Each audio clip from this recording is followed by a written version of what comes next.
ഈ കടയിൽ നമ്മൾ വന്നത് നോർത്ത് ഇന്ത്യയിൽ ഫേമസ് ആയിട്ടുള്ള പാവ് ബജി കഴിക്കുന്നതിനാണ്. നോക്കിയപ്പോൾ മെനു കാർഡൊക്കെ തമിഴിലാണ്. നമ്മൾ ഗൂഗിൾ ട്രാൻസ്ലേറ്റർ വെച്ച് എല്ലാം മനസ്സിലാക്കി. നമ്മൾ പാവ് ബജി തന്നെയാണ് ആദ്യം ഓർഡർ ചെയ്തത്. ഞാൻ പഞ്ചാബിൽ നിന്നപ്പോൾ ഈ സാധനം കഴിച്ചിട്ടുണ്ട്. എന്നാൽ വൈഫ് ആദ്യമായിട്ടാണ് ഇത് കഴിക്കുന്നത്. ആ നോർത്ത് ഇന്ത്യൻ സ്റ്റൈലിലെ അതേ ടേസ്റ്റ് ഇവർ കൊണ്ടുവരാൻ ശ്രമിച്ചിട്ടുണ്ട്. നമ്മൾ ചീസി പാവ് ബജിയാണ് ഓർഡർ ചെയ്തത്. എന്തായാലും സംഭവം നല്ല അടിപൊളിയായിരുന്നു. അതിനൊരു 9 ഔട്ട് ഓഫ് 10 കൊടുക്കാം.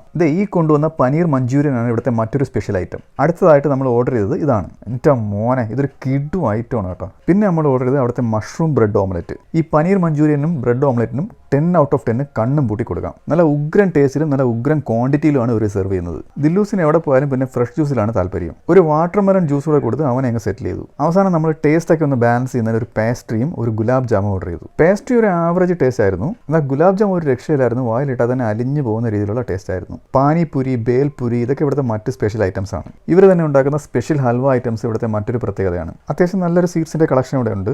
ചാറ്റ് മസാലയ്ക്കും ഡെസേർട്ടിനുമായിട്ട് പ്രത്യേകം കൗണ്ടറുകൾ ഇവിടെ ഉണ്ട്. നെല്ലൈ ലാല എന്നാണ് കടയുടെ പേര്. സേലം ഗോരിമേട് ജംഗ്ഷനിലാണ് ഇതുള്ളത്.